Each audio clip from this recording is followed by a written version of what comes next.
Hi friends, இன்றைக்கி ஜூலை 15ஆம் தேதி திங்கக்கிழமை பாண்டியன் ஸ்டோர்ஸ் சீசன் 2 ஆஹா கல்யாணம் இந்த 2 சீரியலையும் என்ன நடக்குதுன்னு சொல்லிட்டு இப்போ நம்ம பார்த்துடலாம். இப்போ பாண்டியன் ஸ்டோர்ஸில் வந்து பார்த்தீங்கன்னா பழனி வந்து வண்டி பின்னாடி உட்காந்துட்ருக்காரு, பாண்டியன் வண்டி ஓட்டிகிட்ருக்காரு. பழனி கேட்டுறாரு, அதென்ன மாமா மீதி 2 பசங்களை வந்து கூட நீங்கள் பேசாமல் இருக்கீங்க, ஆனால் இந்த சின்னவனை கண்டா மட்டும் போட்டு அப்படி அடிக்கிறீங்க.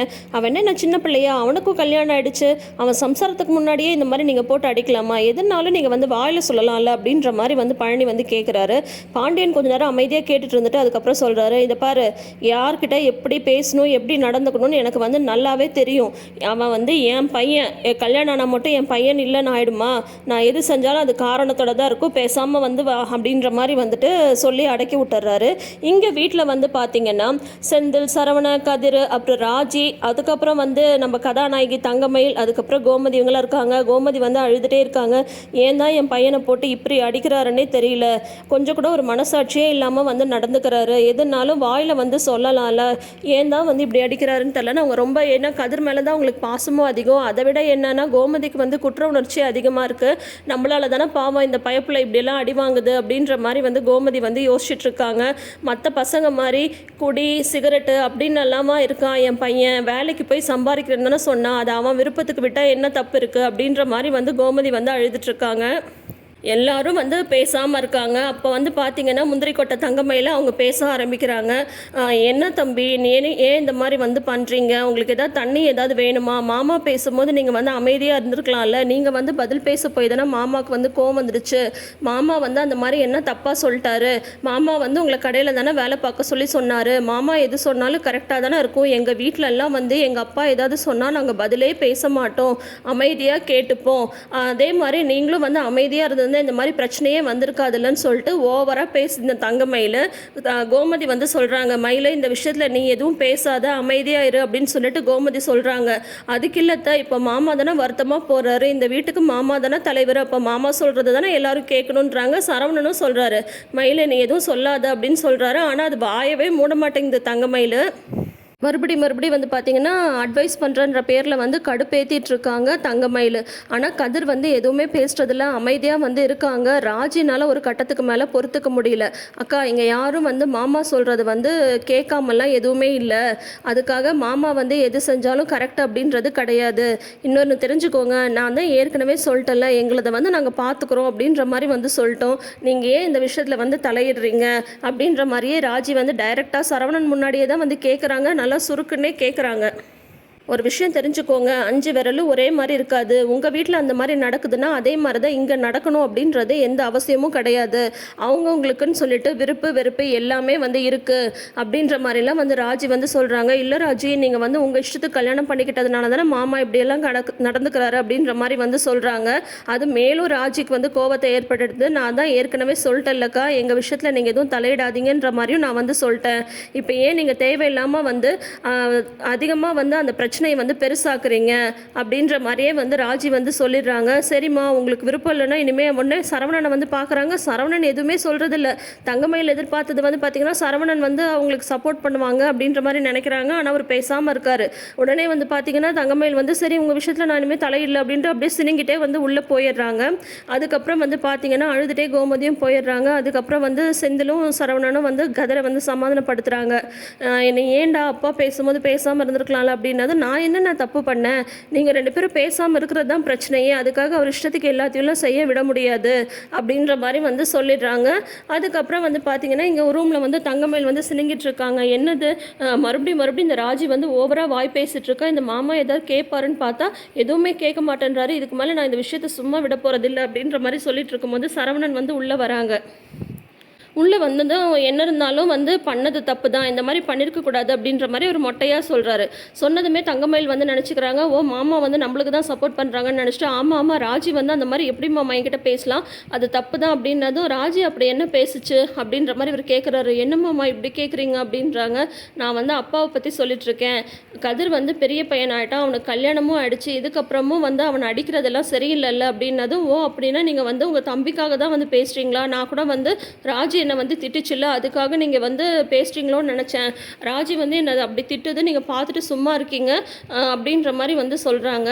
உடனே சரவணன் வந்து சொல்கிறாங்க, மயிலு நான் தான் வந்து ஏற்கனவே வந்து சொன்னேன்ல, உன்னை யார் அங்கே வந்து அந்த மாதிரி பேச சொன்னா, அது வந்து பிரச்சனையை பெருசாக்குற மாதிரி தான் இருந்துச்சு. என்ன நடக்குது ஏது நடக்குதுன்னு தெரியாமல் நீ ஏன் வந்து தேவையில்லாமல் அதில் வந்து தலையிடுற, ராஜி வந்து கரெக்டாக தான் பேசுச்சு அப்படின்ற மாதிரி வந்து சொல்லிடுறாரு. என்னம்மாம்மா நீங்களும் வந்து இந்த மாதிரி சொல்கிறீங்க அப்படின்ற மாதிரி சொல்கிறாங்க. அந்த பார் மயிலு, அது வந்து அவங்க பிரச்சனை, அது எதுனாலும் அவங்களே பார்த்துப்பாங்க, நீ எதுவும் சொல்லாத அப்படின்ற மாதிரி வந்து சொல்லிடுறாரு. சொல்லிவிட்டு சரி நான் போய் கதிர் வந்து சோகமாக இருப்பான், அவனை போய் சமாதானப்படுத்துகிறேன் அப்படின்னு சொல்லிட்டு போயிடுறாரு.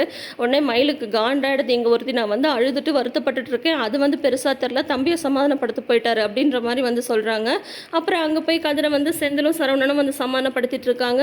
காலேஜுக்கு போகலையா அப்படின்னு கேட்குறாங்க. இல்லை போகல அப்படின்ற மாதிரி சொன்னது. சரி அப்படின்னா ஏன் கூட கிடைக்காதவா அப்படின்ற மாதிரி இவரும் கூப்பிட, சரவணன் வந்து அங்கே வந்து நான் என்னென்ன பண்ண போகிறேன் அப்படின்ற மாதிரி சொல்கிறாங்க. அப்போ என் கூட கடைக்கு வரையானது, ஆமாம் நீ வேலை செய்கிற கடைக்கு எவன் வரும் அப்படின்றாங்க. ஏன்னா பாண்டியன் ஸ்டோர்ஸ் இல்லை, ஆமாம் நான் வேலை செய்கிற இடத்துலலாம் இருக்க முடியாது தான் அப்படின்ற மாதிரி அவர் வந்து சொல்லிடுறாரு.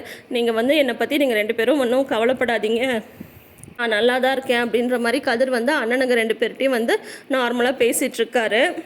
அதுக்கப்புறம் மீனா ஆஃபீஸ்லேருந்து சீக்கிரமே வந்துடுறாங்க. ராஜி வந்து என்னக்கா சீக்கிரமாக வந்துட்டீங்க அப்படின்னது, எனக்கு இன்றைக்கி அங்கே வேலையே ஓடல, அதனால தான் வந்து பெரிய ஆஃபீஸர் கிளம்புனதும் நான் உடனே 1 hour பெர்மிஷன் போட்டு கிளம்பி வந்துட்டேன், நான் போனதுக்கப்புறம் ஒன்றும் பிரச்சனை இல்லைல்ல அப்படின்னு சொல்கிறாங்க. அத்தை வந்து சாப்பிட்டாங்களா அப்படின்ற மாதிரிலாம் கேட்குறாங்க. கதிர் ஓகேவா அப்படின்ற மாதிரிலாம் கேட்குறாங்க. அத்தை வந்து காலையிலேருந்து சாப்பிடவே இல்லை, இப்போ தான் சமாதானப்படுத்தி கொஞ்சமாக சாப்பிடுங்கன்னு சொல்லிட்டு வந்தேன் அப்படின்ற மாதிரி வந்து ராஜி சொல்கிறாங்க. அழுதுகிட்டே இருக்காங்கக்கா அப்படின்னு சொன்னது, சரிவா போகலாம் அப்படின்னு சொல்லிட்டு போய் 2 பேரும் கோமதி வந்து பார்க்குறாங்க. அவங்க அழுதுட்ருக்காங்க.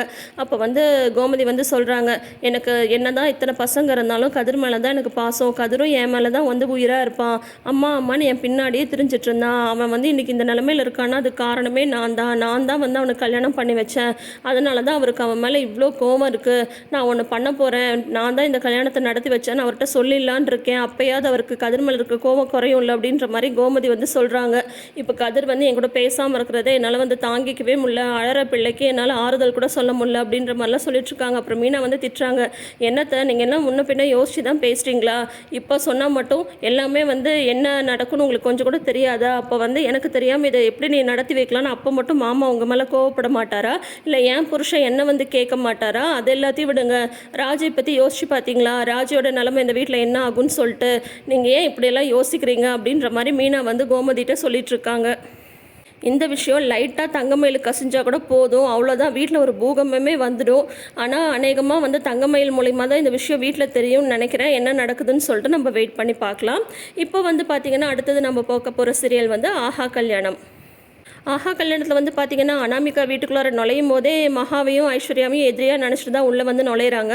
இப்போ வந்து பார்த்திங்கன்னா மகாவோட இதே வந்து பார்த்திங்கன்னா அந்த கிச்சன் தான், அதை வந்து முதல்ல கையில் எடுக்கணும் அப்படின்ற மாதிரி நினைக்கிறாங்க. மகா காலையில் குளித்து முடித்து பூஜை பண்ணிவிட்டு அதுக்கப்புறம் வந்து கிச்சனுக்கு எல்லாருக்கும் காஃபி போடலான்னு வரும்போதே அனாமிகா வந்து காஃபி போட்டுட்ருக்காங்க. மகா வந்து பார்த்துட்டு, அனாமிகா ஏன்பா நீ வந்து அதுக்குள்ளார காஃபி போடுறேன், நான் வந்து எல்லாருக்கும் போடுறேன் அப்படின்னதும், பரவாயில்ல இருக்கட்டும், இப்போ என்னக்கா நான் போட்டால் போடக்கூடாதா, இந்த வீட்டில் எல்லாமே நீங்கள் தான் செய்யணும் அப்படின்ற மாதிரிலாம் ஒன்றும் கிடையாதுல்ல, நானும் இந்த வீட்டுக்கு மருமக தான், நான் வந்து எல்லாருக்கும் இன்றைக்கி காஃபி போட்டு தரேன், இந்த விஷயத்தில் நீங்கள் எதுவும் தலையிட தேவையில்ல அப்படின்ற மாதிரி மூஞ்சில் அடித்த மாதிரி பேசிடுறாங்க. உடனே சித்ரா வந்து கையை தட்டிகிட்டே வராங்க. பக்கத்துலேயே வந்து காயத்ரி வந்து நின்றுட்டுருக்காங்க. 2 பேரும் அப்படியே அனாமிகாவை பெருமையாக வந்து பார்க்குறாங்க. உடனே வந்து சித்ராதேவி வந்து சொல்கிறாங்க, இத்தனை நாளாக இந்த வீட்டில் வந்து உன்னை கேட்க யாருமே இல்லை அப்படின்ற மாதிரி நினச்சிட்டு இருந்தேன், பரவாயில்லையம்மா வந்த முதல் நாளே வந்து பொறுப்பை வந்து கையில் எடுத்துகிட்டு இப்படி தான் இருக்கணும் வந்து அப்படின்னு சொல்கிறாங்க. நீ பெரிய இடத்துலேருந்து வந்திருந்தாலும் ஒரு சாதாரண பொண்ணாக வந்ததுமே கிச்சனில் வந்து நீ நுழைஞ்சிட்ட, ஆனால் சிலரெல்லாம் ஒன்றுமே இல்லாத இடத்துலேருந்து வந்தாலும் என்னமோ அவங்களால தான் இந்த வீடே நடக்குது அப்படின்ற மாதிரி வந்து ஓவராக பண்ணிட்டு இருந்தாங்க அப்படின்ற மாதிரி வந்து சித்ரா வந்து சொல்கிறாங்க. அப்பயும் பார்த்தீங்கன்னா மகா வந்து சொல்கிறாங்க, அனாமிகா இந்த வீட்டில் ஒவ்வொருத்தருக்கும் ஒவ்வொரு மாதிரி காஃபி போடணும் உனக்கு தெரியாது அப்படின்னதும் உடனே வந்து பார்த்தீங்கன்னா நான் சொல்கிற மாதிரி நீ போடு அப்படின்ற மாதிரி மகா வந்து சொல்கிறாங்க. உடனே காயத்ரி வந்து சொல்கிறாங்க, நீ எதுவும் சொல்ல தேவையில்லை மகா, அனாமிகா நீ என்ன நினைக்கிறியோ நீ வந்து அதை பண்ணு அப்படின்னு சொல்லி காயத்ரி வந்து பயங்கரமாக சப்போர்ட் பண்ணிடுறாங்க. ஏன் காயத்ரி உங்களுக்கு தெரியாதா இந்த வீட்டில் யார் யார் எப்படி காஃபி குடிப்பாங்கன்னு சொல்லிட்டு. அப்புறம் வந்து பார்த்தீங்கன்னா இந்த அனாமிகா வந்து காஃபி எடுத்துகிட்டு போகிறாங்க. அதுக்கு முன்னாடி காயத்ரி வந்து நான் போய் எல்லார்ட்டையும் இன்றைக்கி அனாமிகா தான் காஃபி போட்டா அப்படின்னு சொல்லிட்டு சொல்கிறேன், அப்போ தான் எல்லாரும் வந்து அவளை பாராட்டுவாங்க அப்படின்னு போயிட்டு ஹாலில் எல்லாரும் உட்காந்துட்ருக்காங்க. போயிட்டு காயத்ரி வந்து சொல்கிறாங்க, இன்றைக்கி வந்து யார் காஃபி போடுறாங்க தெரியுமா, அனாமிகா தான் போடுறா அப்படின்னு சொல்கிறாங்க. இவங்களும் வராங்க. இன்றைக்கி உங்கள் எல்லாருக்கும் நான் தான் காஃபி போட்டேன், ஆனால் ஒரு விஷயம், நான் எல்லாருக்கும் காஃபி கொடுத்ததுக்கப்புறம் தான் நீங்களாம் குடிக்க ஆரம்பிக்கணும், எல்லோரும் ஒட்டுக்காக குடிச்சிட்டு எப்படி இருக்குன்னு என்கிட்ட சொல்லணும் அப்படின்ற மாதிரி சொல்கிறாங்க. மகா வந்து அமைதியாக நின்றுட்டுருக்காங்க. அப்புறம் வந்து பார்த்திங்கன்னா இவங்க எல்லாருக்கும் காஃபி கொடுக்குறாங்க. சரின்னு சொல்லிட்டு எல்லோரும் காஃபி வந்து எல்லோரும் வாங்கினதுக்கப்புறம் அப்புறம் லைட்டாக வாயில் வந்து வைக்கிறாங்க. வாயில் வைக்க முடியல. அதுக்கப்புறம் ஆளாளுக்கு ஒவ்வொன்று சொல்கிறாங்க. எனக்கு வந்து இவ்வளோ சக்கரை இருக்கக்கூடாதுமா, எனக்கு வந்து இவ்வளோ ஸ்ட்ராங்காக இருக்கக்கூடாது, மீடியமாக இருக்கணும், எனக்கு வந்து ஸ்ட்ராங்காக இருக்கணும், நுர ததும்பாக இருக்கணும்னு சொல்லிட்டு ஒவ்வொருத்தரும் ஒவ்வொரு மாதிரி சொல்கிறாங்க. உன்னை பார்த்தீங்கன்னா காயத்ரிக்கு அப்படியே ரொம்ப அப்படியே மூக்குடைஞ்ச மாதிரி ஆகி போயிடுது. என்னடா அப்படின்னு சொல்லிட்டு அனாமிகாவுக்கு ஒரு மாதிரி ஷேமாக போயிடுது. உடனே வந்து ராஜலக்ஷ்மி வந்து எதிர்பார்க்காம அவங்க என்ன சொல்கிறாங்கன்னா, அனாமிகா நீ முதல் நாளே எல்லாருக்கும் வந்து காஃபி போட்டு கொடுத்தது எல்லாமே எங்களுக்கு சந்தோஷம்தாம்மா. ஆனால் இந்த வீட்டில் ஒவ்வொருத்தருக்கும் ஒவ்வொரு டேஸ்ட் இருக்கும். ஒரு காஃபி விஷயத்துலேயே வந்து ஒவ்வொருத்தருக்கும் ஒவ்வொரு டேஸ்ட் இருக்கும்போது சமையலில் எப்படி இருக்குன்னு சொல்லிட்டு நீயே தெரிஞ்சுக்கோ. அப்படி இருக்கும்போது மகாட்ட வந்து எல்லாமே கேட்டுக்கோ. அவள் வந்து உனக்கு எல்லாமே சொல்லி கொடுப்பா. அவட்ட கேட்டு நீ தாராளமாக வந்து செய் அப்படின்ற மாதிரி ராஜலக்ஷ்மி வந்து சொல்லிட்டு போயிடுறாங்க. அதை கேட்டதும் எல்லாருக்குமே பயங்கர ஷாக் ஆகிடுது. யார் ராஜலக்ஷ்மியாக மகாவுக்கு சப்போர்ட் பண்ணுறாங்க அப்படின்ற மாதிரி ஆகிடுது. அதுக்கப்புறம் வந்து பார்த்திங்கன்னா இந்த சித்ரா அப்பயும் வந்து சும்மா இல்லாமல் உடனே வந்து காயத்ரிகிட்ட வந்து சொல்கிறாங்க, பாத்தியா காயத்ரி, இத்தனை நாள் நீ அக்கா அக்கான்னு சொல்லிட்டு இருந்தேன், ஆனால் பாத்தியா எப்படி மருமகளை வந்து விட்டு கொடுக்காம நடந்துக்கிறாங்கன்னு சொல்லிட்டு நேற்று வரைக்கும் வந்து மகா வந்து அதை பண்ணக்கூடாது இதை பண்ணக்கூடாதுன்னு சொல்லிட்டு இருந்தவங்க இன்றைக்கி அனாமிகா வந்து கிச்சனுக்கு போனதுமே மகாவோட ரைட்ஸை எப்படி வாங்கி தராங்க பாரு, நீயும் வந்து உன் மருமகளை விட்டு கொடுக்கக்கூடாதுன்னு நல்லா ட்ரிகர் பண்ணி விட்றாங்க. உடனே காயத்ரியும் ஆமாம் அப்படின்ற மாதிரி அவங்களும் வந்து மண்டை ஆட்டுறாங்க. அதுக்கப்புறம் பார்த்தீங்கன்னா அனாமிகா வந்து சோகமாக உட்காந்துட்ருக்காங்க. இந்த சித்ராதேவி ஒரு காஃபியை போட்டு எடுத்துகிட்டு வராங்க. இந்த அனாமிகா உனக்காக நானே போட்ட காஃபி அப்படின்னு சொல்லிட்டு, என்னடா முதல் நாளே இந்த மாதிரி அடிச்சு நீ ஒன்றும் வருத்தப்படாத, அதுக்காக நீ சும்மாவும் இருக்கக்கூடாது அப்படின்னு சொல்கிறாங்க சித்ரா. உடனே வந்து அனாமிகா சொல்கிறாங்க, அந்த சாதாரணமான ஒரு வீட்டிலேருந்து வந்துட்டு இந்த மகா வந்து இந்த வீட்டையே ஆட்டி படைச்சிட்ருக்கா, எப்படி அவளால் இதெல்லாம் முடியுது அப்படின்னதும் அதெல்லாம் வந்து அவளை பயங்கரமாக நடிச்சு தான் இந்த வீட்டில் இருக்கிறவங்க எல்லாரையும் கைக்குள்ளே போட்டு வச்சுருக்கா. கடைசியில் பார்த்தா ராஜலட்சுமி அக்காவையும் கைக்குள்ளே போட்டு வச்சுருக்கா. நீ ஒன்றும் கவலைப்படாத, அதுக்காக உன்னோட உரிமையை வந்து நீ விட்டே கொடுக்கக்கூடாது. அந்த மகா வந்து இந்த வீட்டில் ஒன்றுமே இல்லாத மாதிரி ஆயிடணும், அது வந்து உன் கையில் தான் இருக்குன்னு சொல்லிட்டு நல்லா அனாமிகாவை ஏற்றி விடுறாங்க. இதில் என்ன ஒன்றுன்னு பார்த்தீங்கன்னா, சித்ரா வந்து இந்த மாதிரிலாம் அனாமிகாட்ட பேசிட்டு இருக்கிறது ஐஸ்வர்யா வந்து கேட்டுடுறாங்க. அவ்வளோ சீக்கிரம் ஐஸ்வர்யா வந்து மகா விட்டுருவாங்களா? அதனால் வந்து பார்த்திங்கன்னா ஐஸ்வர்யாவும் மகாவும் இப்போ ஒற்றுமையாக இருக்கிறது அவங்களுக்கு வந்து ஒரு பெரிய ப்ளஸ் தான். இப்போ வந்து ஐஸ்வர்யா வந்து உஷாராயிட்டாங்க. அதனால் அனாமிகாவை மகா கிட்ட நெருங்கவே விட மாட்டாங்க. இப்போ அடுத்தது பார்த்திங்கன்னா சூர்யாவுக்கு வந்து ஸ்வேதா அப்படின்றவங்க வந்து கால் பண்ணுறாங்க. அவங்க வந்து பார்த்தோன்னா என்ன கல்யாணத்தை முடிச்சதுக்கப்புறம் நீ வந்து இந்த மாதிரி டைவர்ஸ் சம்மந்தமாக அப்ளை பண்ணிடலான்னு சொல்லிட்டு இருந்தியே, நான் வந்து அட்வொகேட்ட பேசிட்டேன், ஆனால் நீ வந்து அமைதியாக இருக்கே சூர்யா அப்படின்ற மாதிரி சொல்கிறாங்க. மேற்கொண்டு வந்து டைவர்ஸ் பற்றி யோசிக்க வேண்டாமா அப்படின்னது, இல்லை அதில் வந்து எந்த மாற்றமும் கிடையாது, நீ வந்து அட்வொகேட்ட பேசு, நான் வந்து இப்போயே கிளம்பி வரேன் அப்படின்ற மாதிரி வந்து பேசி முடிக்கிறாங்க. அப்போ தான் மகா வந்து காஃபி எடுத்து வராங்க.